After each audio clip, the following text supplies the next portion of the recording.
Olá, seja muito bem-vindo ao programa Falando em Justiça, o debate que leva até você conteúdo jurídico e opiniões diversas sobre temas relevantes.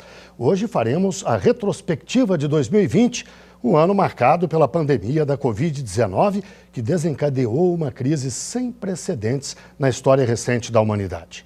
Para dividir a condução dessa retrospectiva comigo, está no estúdio Pedro Gonê Branco. Muito obrigado, Pedro, pela presença. Eu que agradeço, Guilherme. Realmente, o ano de 2020 foi marcado pelo novo coronavírus, né? O novo coronavírus foi a marca registrada de 2020. A falta de conhecimento sobre o vírus, o lockdown decretado pelo mundo, o fechamento de fronteiras, os problemas de abastecimento, as exigências de distanciamento social.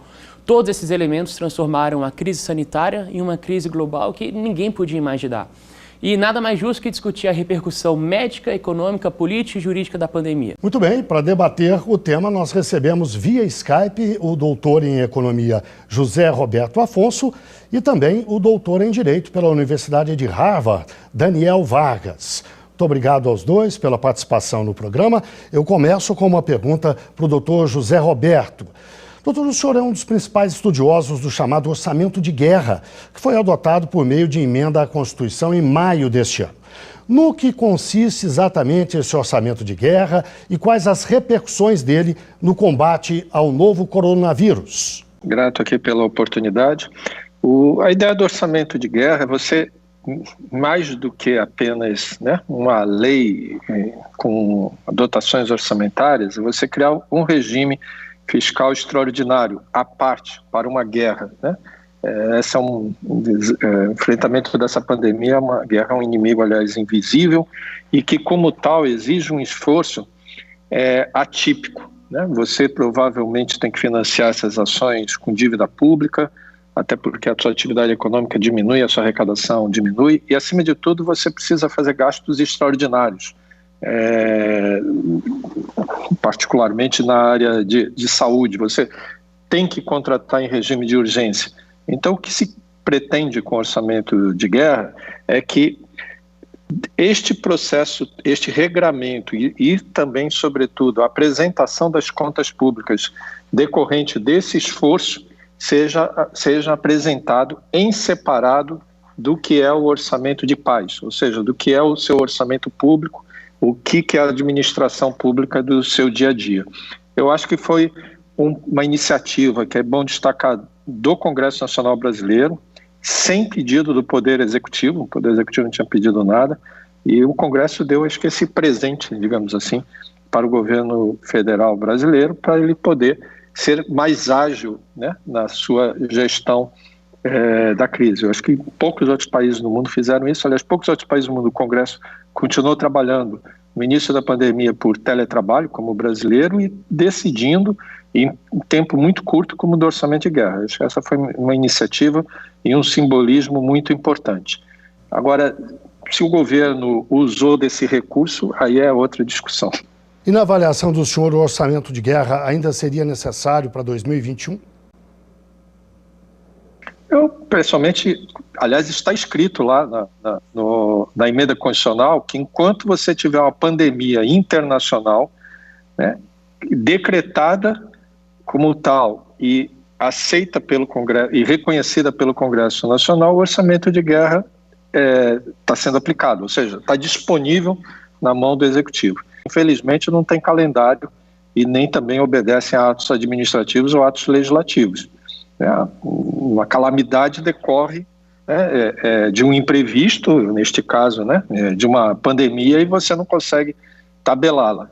O mais importante do que ficar discutindo até quando ela vai é você usar, na minha opinião, de todos os recursos que você tem para acabar com a pandemia. E eu acho que isso a gente não, no caso brasileiro particularmente, eu acho que se teve mais instrumentos, mais munição para você ir para a guerra do que o Exército usou para enfrentar essa guerra. Como o senhor acha que estaria a economia brasileira hoje? Melhor, pior? O combate ao vírus teria sido mais efetivo, menos efetivo, se não houvesse sido adotado esse orçamento de guerra? Em princípio, eu acho que o orçamento deu instrumentos extraordinários para uma ação do governo federal. né? Aliás, não só a emenda constitucional em si, e mais todo o contexto que esteve envolvido, inclusive com posicionamentos do Supremo Tribunal Federal em relação à Lei de Responsabilidade Fiscal, em relação a outras matérias. O Congresso Nacional também aprovou projetos de lei dando apoio a estados e municípios. Tudo que foi pedido pela área de saúde foi entregue, e eu acho que certamente isso foi útil. Infelizmente, não o suficiente para a gente conseguir evitar tantas mortes, para a gente conseguir controlar a doença. Agora, se a primeira onda foi, né, não prevista, né, foi um fato surpreendente, a segunda onda é totalmente previsível. A segunda, a terceira, ainda temos muita, na minha opinião pessoal, por tudo que está se vivendo no mundo, né, ainda tem muita luta pela frente. Aliás, acreditar que apenas tomou a vacina e isso fosse suficiente, acabasse, né, a pandemia, felizmente não vai ser assim tão simples. Pois é. E voltando agora para o aspecto jurídico do combate à Covid-19, o ano foi marcado pela necessidade da ponderação entre as liberdades individuais e a saúde coletiva, né? Em particular pela determinação de isolamento social para conter a disseminação do vírus. Doutor Daniel, eu queria que o senhor comentasse um pouco sobre os acertos e talvez os desacertos da intervenção governamental sobre esses direitos fundamentais em 2020. Olá, Pedro, muito obrigado pelo convite. Eu também cumprimento o José Roberto e os demais colegas. É sempre uma oportunidade boa poder conversar com pessoas que vêm de outras áreas e com especialistas que estão interessados e comprometidos em compreender e lidar com os desafios do Brasil. Sempre quando a gente pensa em tensões dentro do direito, como, por exemplo, entre liberdade individual e o direito coletivo à saúde, entre várias outras tensões que são apresentadas cotidianamente em uma análise jurídica tradicional, a gente tende a olhar para essas tensões em torno de um quadro mais ou menos conhecido de valores compartilhadas e de técnicas dominadas. Então a ideia é, existe o direito como uma ferramenta que vai nos auxiliar a lidar com uma série de problemas sociais que cotidianamente aparecem numa sociedade, e a gente tem esse instrumental à nossa para gerir e resolver esse problema da forma mais racional. Me parece que essa maneira de olhar para o direito é a maneira mais influente, é a maneira que orienta boa parte do direito constitucional e que formou a tradição jurídica que hoje está à frente das decisões importantes que são tomadas no país. Eu faço essa breve introdução porque me parece que o que a pandemia fez e faz com o direito talvez seja algo análogo ao que aconteceu com a economia e que o professor José Roberto começou a explicar. A pandemia coloca diante da gente uma série de desafios que são imprevistos, imprevisíveis, excepcionais, extraordinários, para os quais não existiam até o momento, em nenhuma prateleira política ou gabinete ministerial, um elenco de soluções prontas e acabadas que deveriam orientar a gente no enfrentamento dessas questões. Então, o lado, digamos assim, ruim desse desafio é que a pandemia descortina para nós, em uma sociedade organizada pelo direito, o quanto nós somos limitados, ou o quanto de problemas existem e nos afetam para os quais a gente não tem uma solução pronta aguardando execução. O lado positivo, por outro lado, é que uma pandemia dessa natureza, ela também mostra para a gente o que me parece ser uma segunda metade do direito que talvez tenha sido ignorada ao longo das últimas décadas e, quem sabe, do último século. Que o direito, na verdade, ele nunca foi pensado apenas como uma técnica de gestão para resolver problema fácil. O direito também foi pensado para organizar uma comunidade a como lidar com problemas para os quais ninguém sabe como resolver.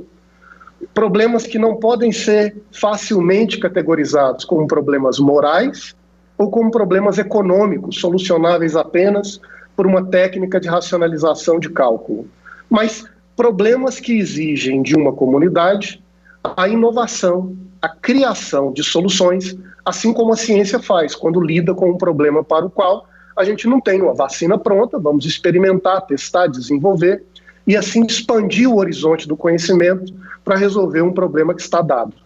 Eu digo isso porque eu creio que boa parte da oportunidade que a pandemia oferece para a gente é de reconhecer essa tradição e esse papel do direito como um instrumento de coordenar capacidades sociais para produzir soluções para os problemas que ainda não foram resolvidos.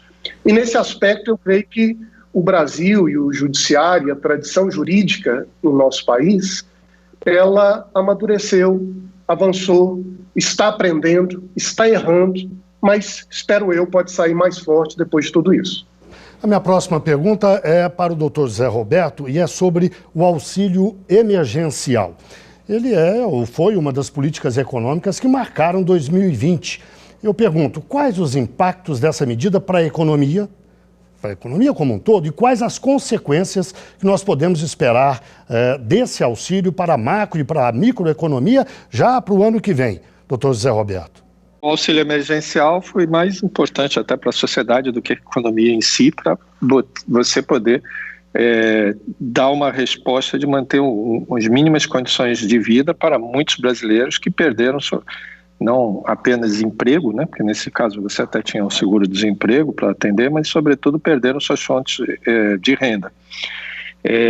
Teve um impacto, sim, importante para a economia no sentido de manter níveis de consumo bem elevados, sobretudo da população, né, menos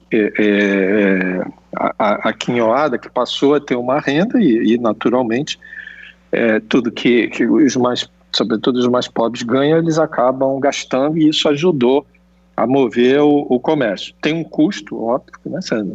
Por que não se faz isso sempre, né? Não vira um padrão, não vira o dia a dia, é um custo muito alto. E para isso, inclusive, você teve que aumentar a dívida pública e essa conta vai ser paga pelos brasileiros ao longo aí dos próximos anos. Parte do que você, diria de certa forma, que boa parte do que você economizou com a reforma previdenciária, você usou para pagar esse auxílio emergencial, se a gente possa fazer uma comparação entre esses dois elementos de curto prazo. Agora, eu acho que era muito importante a gente aproveitar o momento e buscar soluções para esta situação e para este público em particular, que sejam soluções permanentes, não apenas emergenciais, né? Eu, pessoalmente, tenho defendido muito que está na hora de a gente, no Brasil, estudar a transformação do seguro-desemprego num programa de seguro-destrabalho. Porque, no caso do seguro-desemprego, né, você paga um benefício a quem tinha emprego. Mas boa parte dos trabalhadores brasileiros hoje não tem e não terão emprego, né? Em muitos casos, felizmente, são formalizados na forma de MEI, na forma até de empresas individuais. Ou seja, você consegue formalizar, identificar e dar algum auxílio quando eles percam o trabalho. Mas, ao mesmo tempo, você aproveite, mais importante do que você pagar um benefício, é você poder dar dignidade à pessoa, como o doutor Daniel estava aqui, né, destacando na pergunta anterior, ainda que não era exatamente esse assunto, sobre, né, os direitos individuais, os direitos sociais. Você precisa requalificar os trabalhadores, boa parcela desses trabalhadores que perderam suas fontes de renda e formar os jovens trabalhadores, sobretudo, né, quem está saindo hoje das escolas, para uma nova economia, uma nova mundo do trabalho, que vai ser cada vez mais digital, né? Muito do que nós estamos fazendo agora na pandemia, em caráter extraordinário, vai virar o novo ordinário, vai virar o novo normal para frente. Como agora, por exemplo, aqui, nós estamos fazendo esse debate aqui, né, da TV Justiça, com cada um de nós em diferentes cidades do Brasil e até fora do Brasil, no meu caso, que estou aqui em Portugal. Isso é uma situação extraordinária, que decorre da pandemia, mas vai virar o novo normal. Então, nós precisamos construir e debater para encontrar uma solução, uma nova proteção social aos trabalhadores que seja permanente no lugar do auxílio emergencial. Desculpe me estender, mas aí já acho que essa é uma questão muito relevante, e eu acho que, acima de tudo, é importante distinguir claramente, na minha opinião pessoal, o que é assistência social do que é trabalho.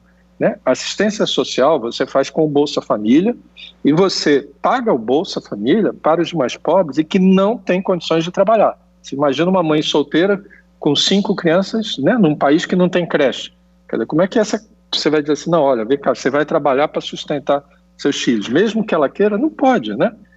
Esta família tem que receber o Bolsa Família, mas você tem outras situações onde que a pessoa perdeu o emprego, perdeu o trabalho, e o que ela mais quer não é receber o auxílio em troca de nada, ela quer ter oportunidade, né, ter dignidade de poder trabalhar para poder ganhar sua renda, que não necessariamente, isso é o que deixa claro, vai passar por salário. Então, esta construção, na minha opinião, é que a gente precisa tentar, e é algo dificílimo. Na verdade, esses problemas todos já estavam postos antes da pandemia. Eu até costumo dizer, o distanciamento social já existia. Você tem milhões e milhões de brasileiros que estavam à margem do mercado de trabalho, à margem da economia, à margem da sociedade. Agora a gente descobriu eles com a pandemia. Agora nós temos que reinseri-los, e não de uma forma emergencial, e sim de uma forma continuada e permanente. Não, acho importante o senhor ter citado essa nova proposta, inclusive ligada à questão do emprego, porque acho importante que a gente fale um pouquinho mais sobre isso ainda, porque essa seria uma proposta que certamente teria que passar por aprovação do Congresso Nacional, se transformar em lei. Esse é um processo normalmente demorado. Claro, em momentos emergenciais, às vezes a burocracia, a atividade do parlamento anda um pouco mais rápida. Mas digamos que não ande. Como é que se resolve a situação dramática que milhões de famílias vivem? Não seria o caso de prorrogação do auxílio emergencial para o ano de 2021? Eu pessoalmente, lógico, eu concordo com você, é uma emergência. Mas, de novo, essa segunda onda não é uma emergência, né? O mundo inteiro já... Aliás, toda pandemia na história é muito curiosa, ela vem, né, do leste para o oeste. Então dá um tempo para quem está, né, no caso brasileiro, se preparar.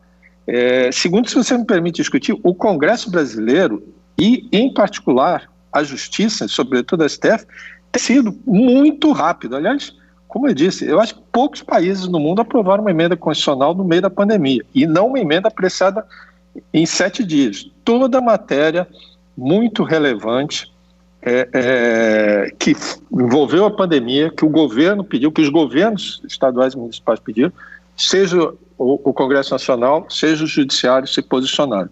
Agora, o que a gente precisa, sim, na minha opinião, volto a insistir, ainda que seja emergencial,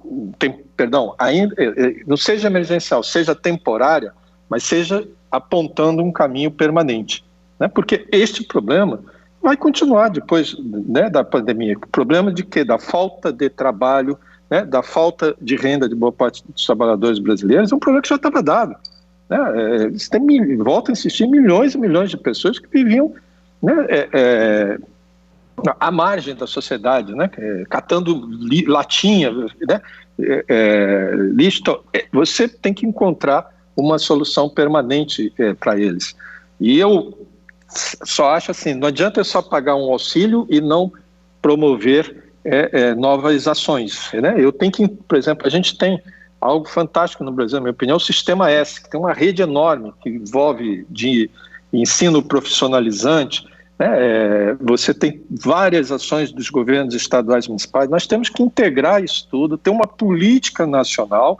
E volto a insistir muito, né? Mais importante, às vezes, que você pagar só um benefício em troca de nada, você, por exemplo, você pegar, olha, você sabe cozinhar, então, em vez de eu lhe dar o auxílio emergencial para você ficar em casa, eu vou lhe pagar para você vir aqui na escola cozinhar, não só para as crianças, como, né, merenda para as crianças, como, sobretudo, distribuir para os mais pobres da minha cidade. Eu tenho certeza que boa parte, né, de quem sabe cozinhar, homens ou mulheres, toparia fazer isso, no lugar de apenas receber um benefício. Então, de novo, nós temos que encontrar soluções, porque assim, eles perderam o trabalho por causa da pandemia, mas eles já tinham dificuldade de se colocar nesse mundo anterior, e neste mundo digitalizado é um mundo que é muito bom para nós, né? Economistas, advogados, que temos acesso aqui a computador, sabemos lidar com essas ferramentas. Se você não reinserir essa população, nós vamos abrir um abismo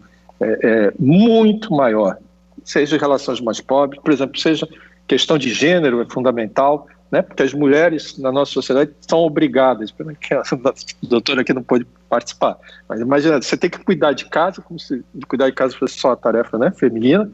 Pelo menos agora, no meio da pandemia, acho que muitos homens estão descobrindo que estão obrigados a fazerem isso junto com as mulheres, porque senão é assim, não, você mulher toca a casa, trabalha e eu vou ganhar dinheiro. Esse mundo acabou, né? Não existe mais. Então temos que encontrar soluções permanentes, e eu acho que no Brasil as instituições deram respostas muito rápidas e estão abertos, né, para propostas concretas e fundamentadas. E na linha dessas respostas rápidas que as instituições deram aqui no Brasil, doutor Daniel, o doutor Zé Roberto comentou sobre a rapidez com que se aprovou essa emenda à Constituição.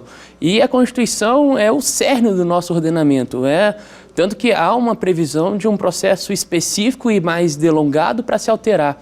Como o senhor compreende essa mudança à Constituição durante a pandemia, sem a discussão presencial, sem esse tempo maior para refletir sobre uma mudança tão substanciosa? Fundamental. A gente passava, como ainda passa, por uma crise ímpar, como eu disse, imprevista, imprevisível, e diante de situações extremas como essa, você mede a crítica de um povo e a própria força de um regime pela sua capacidade de se adaptar aos novos desafios e de, ao fazer isso, criar saídas que permitam à realidade social, econômica e política ter uma espécie de válvula de escape, em vez de deixar a panela de pressão estourar. Eu acho que, concordando e qualificando um pouco o que o professor Zé Roberto mencionou, Pedro, eu fiz um estudo junto com um conjunto de colegas da Fundação Getúlio Vargas, em que nós tentamos mapear o funcionamento das principais instituições, legislativo, executivo e judiciário, das 27 unidades da federação no Brasil, ou seja, todos os estados. Além disso, nós também selecionamos as principais cidades que na época eram as que tinham o maior índice de contaminação pela Covid e também de mortes. E nesse mapeamento, nós tentamos empiricamente observar como o Brasil reagiu, ou seja, o que aconteceu no Congresso, como o Supremo se posicionou, o que aconteceu nas assembleias legislativas, nos tribunais de justiça, nas secretarias de saúde, de planejamento econômico, de ciência e tecnologia, dos estados e principais capitais do Brasil. E a resposta, a meu ver, foi surpreendente, porque o que a gente percebeu é que o Brasil saiu de uma espécie de letargia e inaugurou o que talvez tenha sido o momento de maior índice de produção normativa e de criação institucional, possivelmente da história brasileira. O Brasil virou um verdadeiro laboratório de inovação. E dezenas, centenas, milhares de novas construções surgiram, algumas boas, outras não, mas que certamente mostram um comprometimento das principais lideranças em instituições de tentar buscar soluções para o problema que a gente vive. Então, se houve problemas no Brasil, e eu tenho certeza que houve, muito bate-cabeça que não precisaria ter acontecido, algumas instituições que talvez tenham passado um pouco da conta na maneira de operar em determinado momento ou em outro, mas no geral o que a gente viu no Brasil foi uma matriz institucional, isso vale para o Congresso, isso vale para os legislativos dos estados, isso vale para os judiciários, decididamente comprometidos em tentar inventar soluções para um problema que a gente não sabe como resolver. Então, o lado bom dessa história, eu diria, é que mostrou uma imensa capacidade das instituições brasileiras de se adaptar. Eu não sou fã da tese de que as instituições estão funcionando. Eu sou fã da tese de que as instituições são capazes de se corrigir quando não estão funcionando. As instituições brasileiras não estavam funcionando. Se estivessem, não viveríamos uma série de problemas que a gente tem. Mas o que as instituições em geral e a Constituição brasileira talvez tenham revelado ao longo dos últimos meses foi essa imensa capacidade de se desdobrar no escuro. E agora se abrem novos capítulos dessa história em que nós teremos que fazer um segundo exercício complementar, que é de olhar para essa bagagem que nós construímos e fazer um escrutínio crítico, o que deu certo, o que não deu, o que foi bom, o que foi ruim, inclusive porque, por um lado, boa parte desse escrutínio ele acaba sendo feito pelo judiciário, que funciona como uma espécie de filtro final do sistema, como você, Pedro, e os colegas sabem. Mas também, por outro lado, como o Zé Roberto mencionou, a pandemia não passou e tem uma segunda onda no horizonte. O que essa nossa experiência até o momento nos ensina para que a gente, ao lidar com as próximas batalhas dessa guerra, consiga se sair melhor do que nós saímos até agora. Bacana, né? Eu acho que foi uma discussão muito proveitosa. 2020 realmente foi um ano muito particular na história recente da humanidade. Os últimos meses foram marcados por muitos e complexos desafios e sem falar nas vidas humanas perdidas para a Covid-19. Eu não tenho dúvida de que este ano estará para sempre nos livros de história como um período marcado por notícias tristes e desanimadoras, mas também como um tempo que trouxe muitas lições para nós, como nós vimos aqui hoje. Fica a expectativa de que nós saibamos aplicar o que aprendemos neste ano de 2020 em 2021 e que 2021 seja um ano de muita esperança, alegria, prosperidade e, sobretudo, saúde. Eu quero agradecer muito a você que esteve conosco até agora e também a todos os nossos convidados, ao Pedro, aos nossos convidados. E se você gostou do nosso programa, pode rever lá no canal do YouTube TV Justiça Oficial.